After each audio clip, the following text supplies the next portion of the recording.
Amen. Hallelujah. Praise the Lord. Are we ready for the word of the Lord this morning? Amen. What an awesome time in the presence of the Lord. Amen. Praise God. If you have your Bibles with you, your iPads or your tablets, please won't you turn with me to the book of Genesis? We're going to read two passages of scripture this morning. Genesis chapter 1, verses 1 to 3. Genesis 1, verses 1 to 3. Most of you will most probably know it off by heart. Amen. And then we're also going to read Judges chapter 3 and verses 31. Genesis 1, verses 1 to 3, and Judges chapter 3 and verses 31. We are talking about living beyond the odds, part 2 this morning. Amen. It's a sequel. Amen. For those of you who have not listened to part 1, I invite you to go onto the church's Facebook page and to go and listen to the word that was ministered last week. I know that it will encourage you and your family in Jesus' name. Amen. I had a week to kind of pray and think about what I needed to speak about today. And but God has just led me along that same vein as last week. So I pray that we will be encouraged this morning. Genesis 1, verses 1 to 3, it reads, "In the beginning, God created the heavens and the earth. The earth was without form and void, and darkness was on the face of the deep. And the Spirit of God was hovering over the face of the waters. Then God said, 'Let there be light,' and there was light. And then God said, 'Let there be light,' and there was light." Judges chapter 3 and verse 31. It says, "And after him was Shamgar, the son of Anath, who killed 600 men of the Philistines with an ox goad. And he also delivered Israel." Hallelujah. I want to start off this morning by just sharing a story that I heard about a young lady who applied to one of the best universities in our country. And she applied for a full scholarship. And let's say that the university was the University of the Stellenbosch, or University of Stellenbosch, sorry. And she didn't come from a very good background. Her family wasn't that well off, but she worked hard at school. And in a matric year, actually a grade 11 year, she did very well. And she passed well. And the odds were stacked up against her. But she decided that she was going to apply for a full scholarship at this university. She wasn't the only one that applied that year. There was about 2,600 other students that applied as well. That meant that she had less than 0.5% of being successful. She could have thought, what's the use? Why must I even try? The odds are impossible. But instead, she dared to believe that God would open up the doors that she was supposed to go through. And so she came up with a plan. She came up with a plan, and she literally wrote down the word plan. And I want us to put it up on the screen this morning. And just by way of introduction, she wrote down the word plan and she broke it up. And she said, "Father, I know that I don't have the best background. I know that I don't come from the wealthiest family. In fact, my parents don't have the money for me to study. But Father God, I'm going to, number one, pray it out." I can't stress it enough this morning, but the Bible says that it is the effective, fervent prayer of a righteous man and woman of God that avails much. If you want to see the power of God at work in your life, then you've got to pray.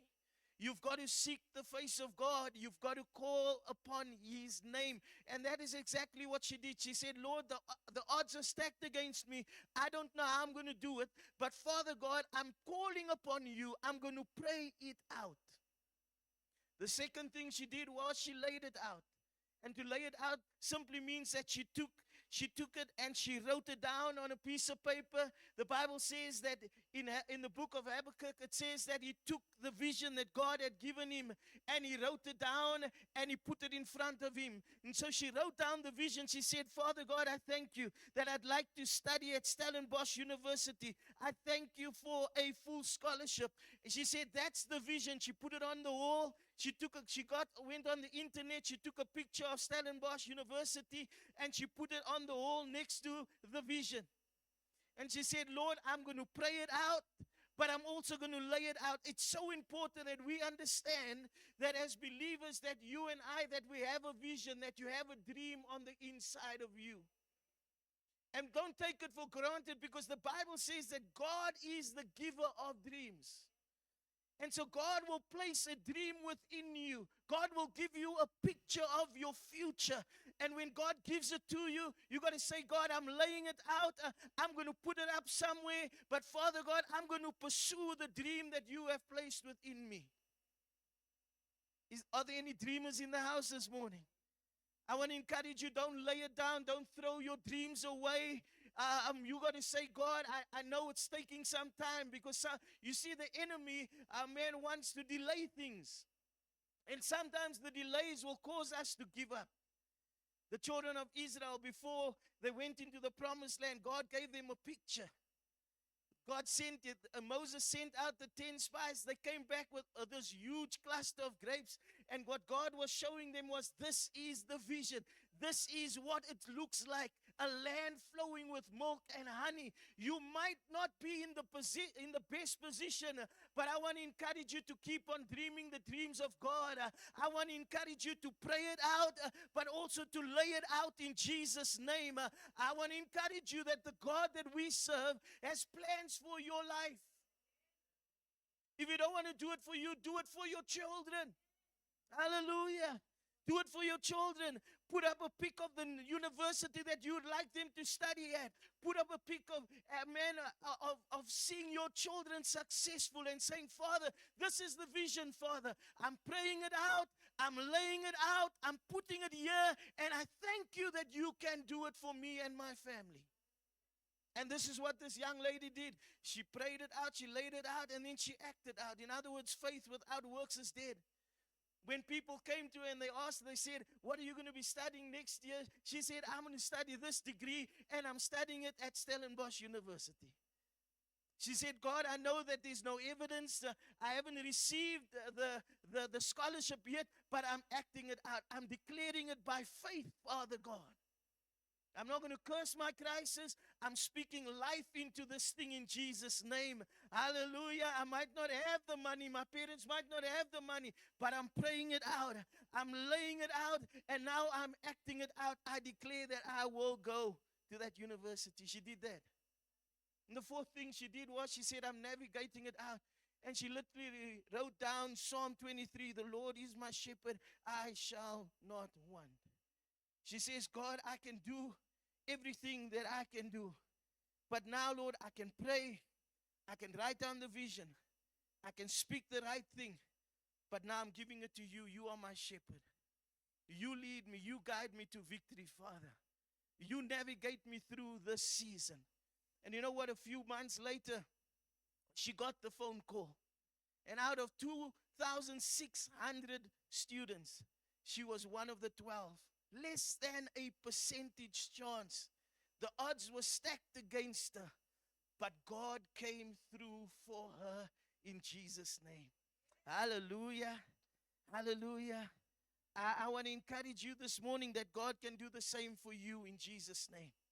I want to encourage you this morning that even if it looks like the odds are stacked against you, man, you might say, God, I don't have the finances. You might say, I'm too young or I'm too old. It doesn't matter. God says, man, if God is for you, who can be against you? Amen. God can do it for you in Jesus' almighty name. She must have said, God, I know these odds are stacked against me, but they are your problem now. Amen. Stop walking around with all the problems of the world hanging over you. The Bible says we cast all our cares upon him. Take your those problems, those concerns that you might have, and just give it and lay it at the feet of Jesus this morning. Hallelujah. Amen. Genesis chapter 1, verses 1 to 3. I'm just laying a foundation because I want us to understand it this morning, that nothing is too hard for our God. In Genesis chapter 1, verses 1 to 3, we read it as our opening scripture. It says, in the beginning, God created the heavens and the earth. And when we look at the word created or creation in this particular passage of scripture, it speaks about God creating something out of nothing. Experts would tell you that that's impossible, that God must have had something in order to make something. He must have had some sky in order to create sky, or ocean, or grass, or air. But how could God create nothing from nothing, or something from nothing, in Jesus' name? Edit that out, please. In Jesus' name. Now the odds for that young lady was 12 to 2,600. But the odds of God creating something out of nothing was 0 to 300 million. In other words, if God went to his chief accountant and he says, I in heaven now, this is God in heaven, and he goes to his chief accountant and he says, Chief, I got a project. I want to create things. I want to create the heavens and the earth, but I don't have anything. The chief accountant would tell him, well, there's absolutely no chance of you being able to do it. And what I love about God is God would thank him for his advice. And then the next words that came out of God's mouth was, let there be light. Hallelujah. God spoke. There was nothing, but when he spoke and he said, let there be light, light came. At 186 kilometers per second, light came. Because God is not moved by the odds. The odds might be stacked up against you. It might say you have a 0% chance of being successful. It's not over until God says it's over. Hallelujah. Because when God speaks and God declares, I want you to know that that thing will come to pass. God doesn't have to figure out a way. He is the way. God doesn't have to open up a door. He is the door. God doesn't have to check if the odds are in your favor for you in order for you to reach your destiny. All he needs to do is to speak a word. Hallelujah. And things will begin to manifest in your life. Hallelujah. God can take nothing and make it into something magnificent. Now, if God could speak to the earth, how many of you know that when God, can you just about imagine what God can do for you? Because can I say it this morning, you're not nothing. When God looked at the earth, there was nothing. But when God looks at you, he sees you as his prized possession. You are the apple of his eye.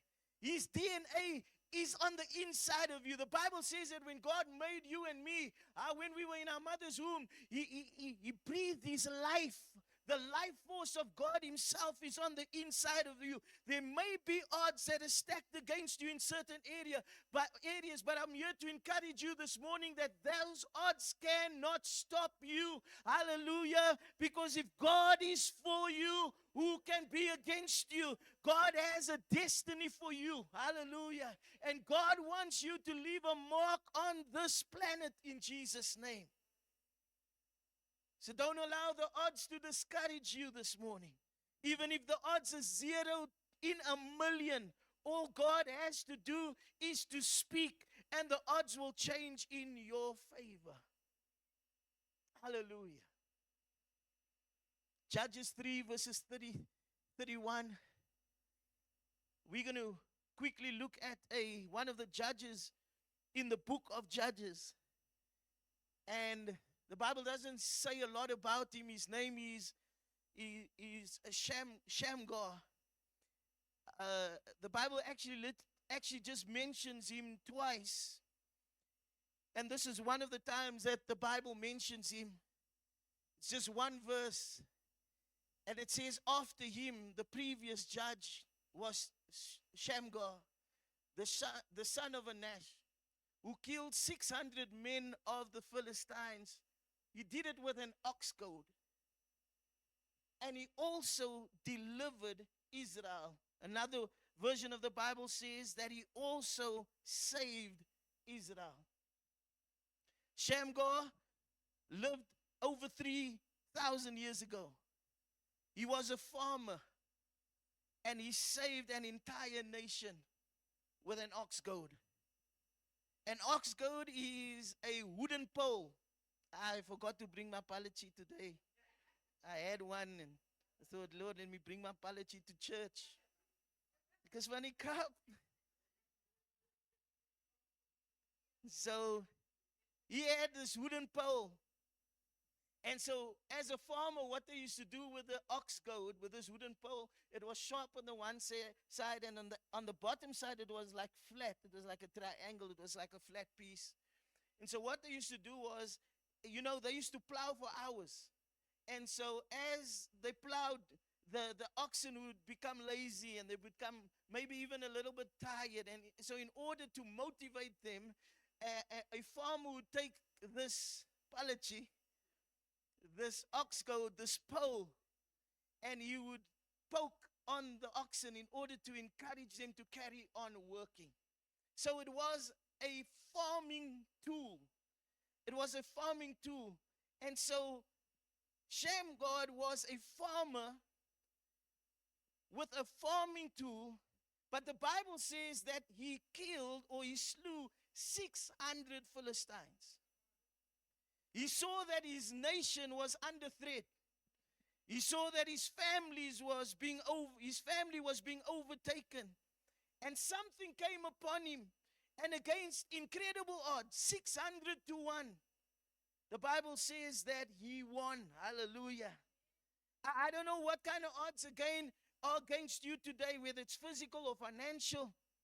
I don't know what kind of storm has come your way or is trying to come your way. You might feel overwhelmed, but can you imagine 600 to 1 odds? And yet the Bible declares that he won. Mark 9 says that with God all things are possible. And so I want to give you quickly 3 things, 3 success secrets. The 3 success secrets of Shamgar. Number 1, he started where he was at. He was not in a powerful position. The Bible does not say that he was one of the generals of Israel's army. No. He did not study at a famous university. He did not have prestige. He didn't even have influence. He had no big doors that opened up for him. He was a farmer. He was a blue-collar worker. He was not someone who was famous, wealthy, powerful, influential, or even popular. Most of you have never read that scripture in your life. Most of us, including me, read that scripture, but it never ever struck me. It's such a one scripture really speaks about the life of this man. He wasn't popular, but what he did was he said, I'm going to start where I'm at. I like the saying, big doors swing open on little hinges. And so the Bible says in the book of Zechariah, chapter 4, it says, don't despise the day of small beginnings. And so many people will say, Pastor, when I get my big opportunity, when the right doors open up for me, when someone notices me, when somebody sees and recognizes my talent, and they invest in me, then maybe then I will be successful. How many of you know that is not a key to success? The key to success is to start where you are at, right where you are. Not when things get better, not if things were different, not if you had what somebody else has. Can I say this morning? Most of what we see on Instagram is not true. I don't know if I'm the only one, but when I post good things. We don't see the full story. And so many times what happens is that we look at people's lifestyles and we gravitate towards it and we begin to say, man, if I just had the opportunity that she had, if I just had the car, if I just had the job. No. Shamgar could have said the same thing when the enemy invaded and the odds were stacked against them. He could have said, God, I'm a nothing. I'm only a farmer. But he didn't have that attitude. He said, God, I'm going to stand where I am. And God, I thank you that you can use me as a farmer. Hallelujah. And the Bible says that he won. Don't look at your current situation. Don't look at your past and say, God, man, I wish it could be so different. No, God created you. He formed you. He placed you in the family that you're in for such a time as this. God can use you. God, I was speaking to Auntie Judy before church. And she was saying, Pastor, I'm doing what God's called me to do. She says, I know it's not easy, but I understand why I had to go through the things that I had to go through. And now I can encourage others because God gave me the power to overcome in Jesus' name. And all I said was to her is I encouraged her and I said, Auntie Judy, just remain faithful because that is such a powerful testimony because somebody else out there needs to hear what you have in Jesus' name. What I'm here to encourage you with is don't wait for things to change. Noah didn't wait for a boat to come. He built the boat in Jesus' name. Hallelujah. I'm here to encourage you. God wants to use you. God wants you to be a vessel of glory and honor for Him and for the kingdom. But you got to say, God, use me where I'm at. Hallelujah. Use me where I'm at. Yes, I struggled. Yes, I went through pain. But Father God, there's somebody in my future that was also an addict or is an addict or has gone through a divorce or is struggling financially. And Father, thank you that this will become a testimony to that person in Jesus' name. Hallelujah. What I love about Shamgar is he said, Lord, use me where I am at. The Bible says this, it says that a man's gift will make room for him. And when you start where you're at, your gift will put you before important people. Your gift will open up doors for you that no man can shut. And so you got to start where you're at. I don't come from the best situation myself. But I told God, I said, Lord, use me in Jesus' name. Use me, Father God. Because funny cup, hallelujah. At one stage, there was, I don't know how many people living in our house. Every brother and sister that failed, they would end up living in our home. My dad used to just say, kom bly saam met ons. Let God restore you in our home in Jesus' name. But it was full. I think I mentioned it before in matric year. My dad was busy building at the back. And I had to take a ladder and I had to climb upstairs every day so that I could go and study on my own in peace in Jesus' name. But what I'm saying is, God will use you where you are in the name of Jesus. Can anything good come out of Aldo's? Yes. Can anything good come out of Westbury? Yes. Can anything good come out of Nuclear? Yes, in Jesus' name. Can anything good come out of Cape Town? Yes, in the name of Jesus. Hallelujah. Man, God wants to use you. But you got to get down and you got to say, God, it doesn't matter if the odds are stacked against me. It doesn't matter if right now things look impossible. But Father God, I'm going to pray it out. I'm going to lay it out. I'm going to act it out. And I'm trusting you, Lord, to navigate it out for me in Jesus' name. Amen. Secondly, you use what you've got. Shamgar said, he said, Lord, my resources is limited. I don't have, I'm not as powerful or influential. I'm going to start where I am. I'm on my farm. I'm in my field. And the enemy's invading. And so I'm going to fight right here. And then he said, I'm going to use what I have. He had limited resources. When there was 600 Philistine army, it was a regiment that came up. God, he didn't have an AK. He didn't have a tank. He had an ox goad. OXGOAD. An ox goad. He had a stick with a sharp point at the end. That was all that he had. And you might say, Pastor, if only I had more.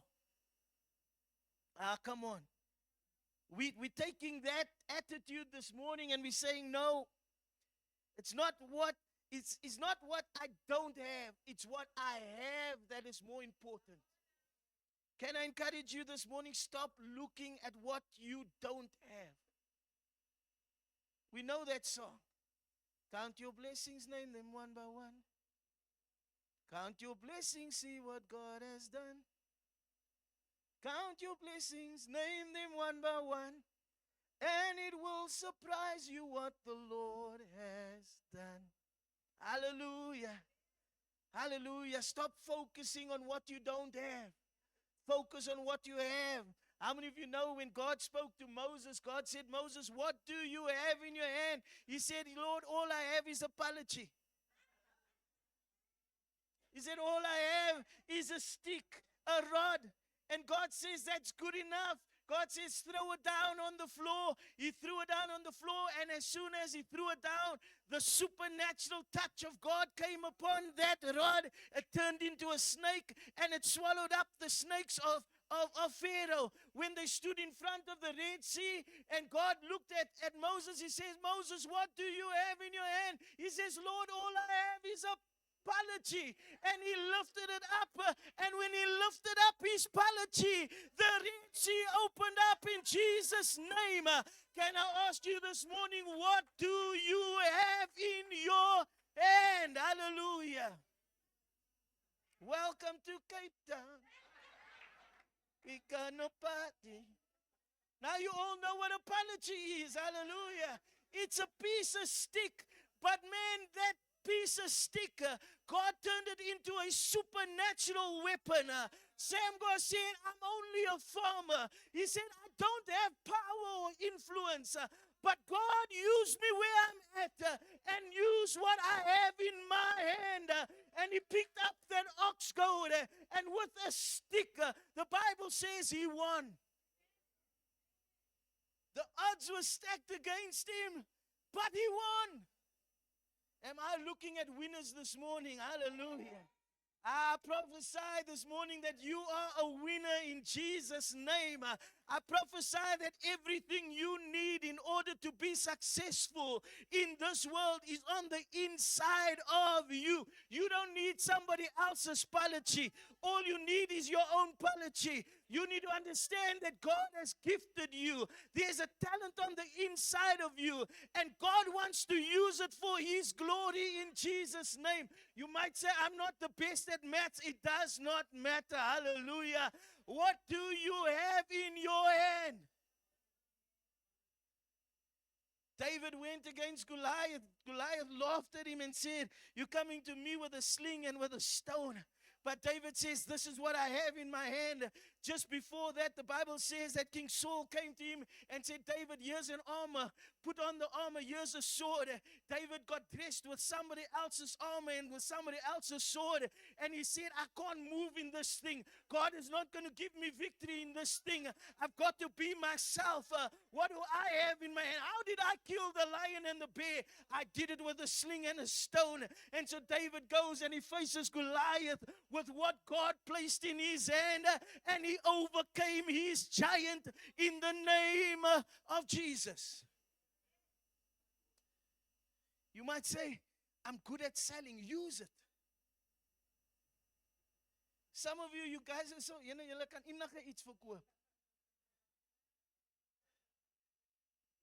Ja, nee, don't encourage him. Don't encourage the man. But yeah, like Grant. I mean, yes, I buy ribs, I buy cheese. Die man vat al my geld. I buy perfumes, I buy rations. Good quality stuff, I must say. Good quality, good quality. Amen. But use what you have. Hallelujah. Lawrence is good with his arms. Like that bony arms of his. But I'm telling you, if you got a stiff back or something, Kenny, where's Kenny? Just go to Lawrence, I think, and let him. You'll feel like you're dying. But just breathe, amen. In 2 days' time, you're going to be good. Hallelujah. Use what you have in Jesus' name. Hallelujah. Hallelujah. Hallelujah. Praise the Lord. What are your assets? What are your assets? What has God placed in your hand? Number 3. The third thing.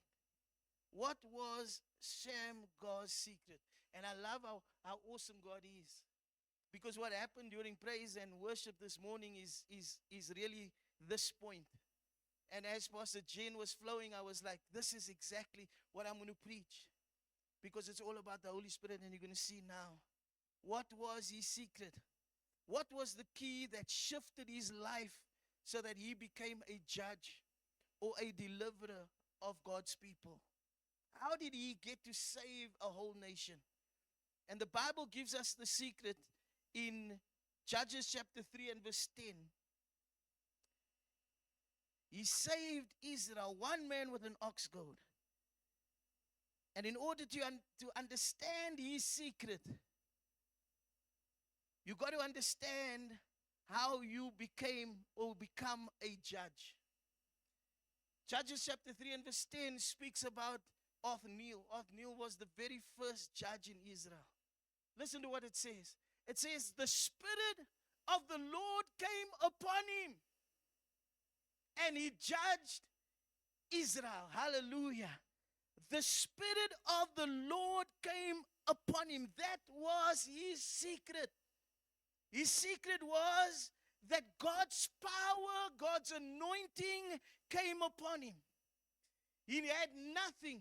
He was a farmer, a blue-collar worker. He didn't even have an AK. He had a palichi. But when the Spirit of the Lord came upon him, hallelujah, when the power of God came upon him, that was when he was able to be a judge. That was when he was able to deliver God's people against the enemy. Even though the odds were stacked against him, hallelujah, the power of God came upon him in Jesus' almighty name. The Spirit of God grabbed a hold of him. The Spirit of God empowered him, and he did extraordinary things. So what was Shamgar's secret? The power of the Spirit of the living God. How does an unknown farmer suddenly rise and stand as a deliverer of an entire nation? How does one man with an ox goad, a farming tool, defeat the enemy armies and save Israel? The Spirit of the Lord came upon him. Hallelujah. Before he could rule, before he could deliver, before he could rise, the Spirit of the Lord came upon him. You don't become a deliverer because of your talent. God will use your talent. But you become a deliverer when God's Spirit, when you have an encounter with the Spirit of the living God.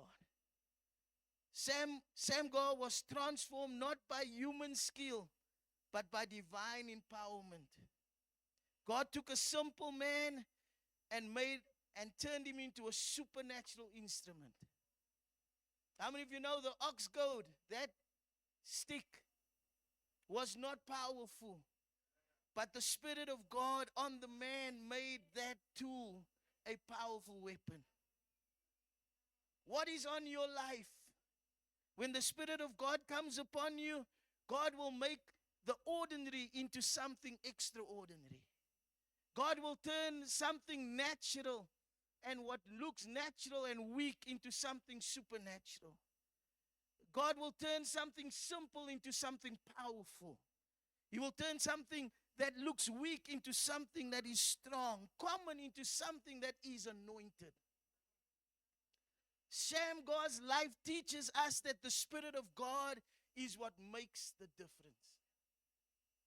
And this is a pattern you see throughout the book of Judges over and over and over. It says, and the Spirit of the Lord came upon him. And then God raised up Othniel. God raised up Samson. God raised up Gideon. Hallelujah. What made Samson powerful was not his muscles. It was the Spirit of God that came upon him. What gave Gideon victory was not his army, but it was the Spirit of God that came upon him in Jesus' almighty name. Every deliverer in Israel's darkest days rose one by one and by one secret only, and that was the power of God. Not by strategy, not by popularity, not by their own human strength, not by their own brilliance, but by the Spirit of the living God. The Spirit of God. If the Spirit of God does not come upon us, we cannot build, we cannot lead. I can't do anything. You can't overcome the enemy if you don't have the presence of God in your life. But when he comes, hallelujah, nothing can stop what God wants to do. In the Old Testament, the Spirit of God came upon individuals for moments, for assignments. But because of Jesus, the Spirit of God no longer just come upon us on special occasions. But Acts 1 verse 8 says that we receive power when the Holy Spirit comes upon us. The same God, the same power now abides and lives on the inside of you and me. You don't have to wait for a moment. All you have to say is, Spirit of the living God, I thank you that you abide within me.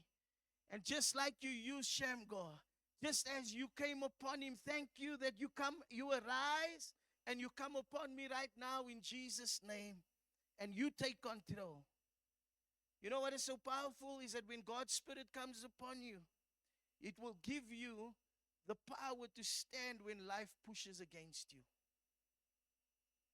When the Spirit of God comes upon you, the Spirit of God will give you the strength to fight battles that are bigger than you.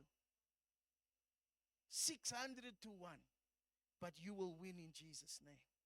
When the Spirit of God comes upon you, courage, God, it will give you courage to take territory. If you're tired of the enemy stealing from you and your family, you got to say, Father God, thank you that the Spirit of God comes upon me right now. And we're taking back territory in Jesus' name. Everything that the enemy has stolen, Father God, it has to come back sevenfold, 7 times. We're calling it back in the mighty name of Jesus. Hallelujah. The enemy has been stealing your joy. Say, I'm calling it back in Jesus' name. If he's been stealing your peace, if he's been messing up the peace in your home, don't just stand there and accept it. Say, no, God. Thank you that the Spirit of the Lord comes upon me. And thank you that you use me to bring freedom even in my own home in the mighty name of Jesus. Hallelujah. When the Spirit of God comes upon you, he will give you wisdom beyond education, gifts beyond natural ability, influence beyond your title, victory beyond the weapons. What made Shamgar great was not Shamgar. It was the Spirit of God on Shamgar. And the same Spirit that came upon him is available to you and to me this morning in Jesus' name. Won't you just say this with me? Say, Holy Spirit, come upon me. I am your instrument. Use what I have. multiply what I offer. Turn the ordinary into supernatural. In Jesus' name. Hallelujah. Overflow, Lord. Let your spirit come, Father, and let it overflow in the name of Jesus. Hallelujah. Come on, God wants to do it for you this morning. Shame God started where you was at. He said, Lord, use what I have. And he said, Father, thank you for the power of the Holy Ghost in my life in Jesus' name. Amen. We almost done. One more example. Say, yo, thank you, Pastor. You're quick this morning. One more example. Amen. John chapter 11, we read about the story of Mary and Martha and their brother Lazarus. And Lazarus was sick, we know. So Martha sends Jesus an email. And he says, Lord, you need to come quickly. Your friend, our brother, he is sick. It looks like he's about to die. The odds are stacked against him. No reply. So the next day, Martha decides, okay, the email didn't work. Let's send him a WhatsApp. And so she sends Jesus a WhatsApp, and it's great tick. I don't know about you, but yes, when I see two great ticks, I'm like, just turn blue. And for the whole day, it's great tick. The next day, it's blue tick. So Jesus read the message, but he's not coming. And so he doesn't come after another day or so. Lazarus dies. He dies. And so now they go and they bury him. They put him in a tomb. They wrap him up. He's in the tomb for 4 days. They say, you know what, by now his body is smelling. Now Jesus comes. Now he rocks up. 4 days later. You can imagine how cross. I mean, if Mary and Martha were colored aunties from I feel sorry for Jesus. Imagine. Imagine it was a colored auntie. Take home, no. It's Alfida. I know you read my message. I know, I saw it. It's blue tick. But you still didn't come. No stukje uit. Zo laat. Dis altyd laat. And so Jesus says, no, it's okay. He says, just take me to the tomb. And we know that when Jesus gets to the tomb of Lazarus, that he shouts, he says, Lazarus, come forth. And I like this, I like this. Someone once said the reason why Jesus used his name was because if Jesus just said, come forth, then all the dead would have rose up on that day and they'd all just come. And so he says, no, I want Lazarus, I want my best friend to come. And he shouted his name, and we know the story that he came. Have you ever asked yourself, Lord, but why did you delay? Why did you take 4 days? The religious leaders of the day, specifically the Sadducees, the people that was really against the teachings of Jesus, they believed that after 3 days, the spirit of man left his body completely. So there was absolutely no way for a miracle of resurrection to take place. And so Jesus delays by an extra day just so that he can prove them all wrong. You might ask, you might be asking this morning, saying, God, why the delay? Why the delay? God, there are some haters in your life. There are some people in your life that want to see you fail. That don't want to see you be successful. That don't want to see you get ahead. And God is saying, let me just delay this thing a little bit. You're crying and you're saying, ek sien nie bloed tik, maar why are you not answering me? And God is saying, you know what?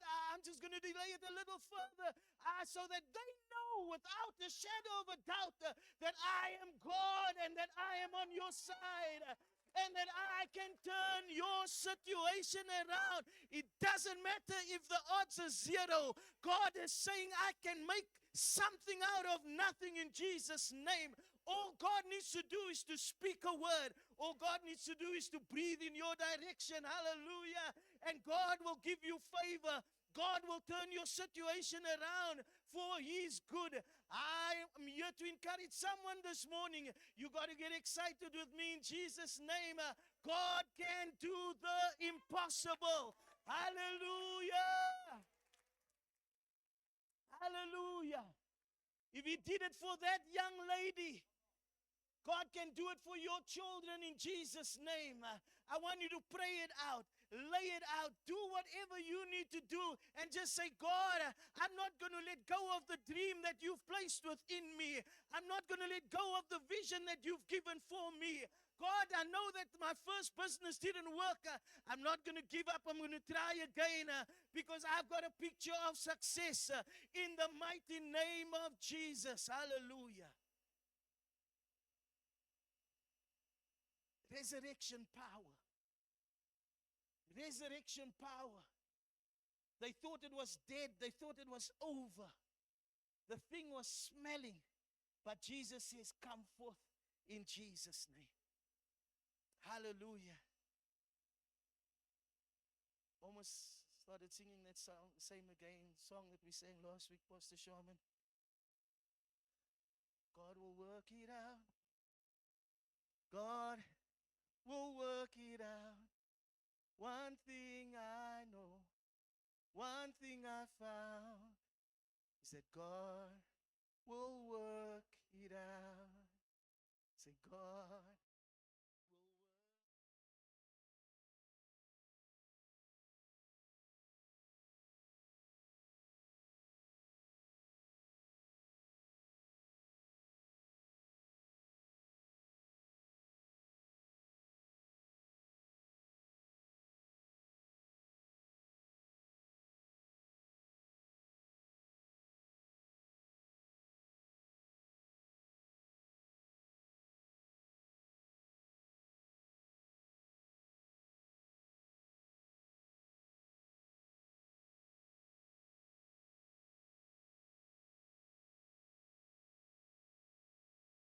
Facebook viewers this morning, thank you so much for joining us. Living beyond the odds. What do we do? How do we stay rooted when the odds are stacked against us? Today was part 2. Next week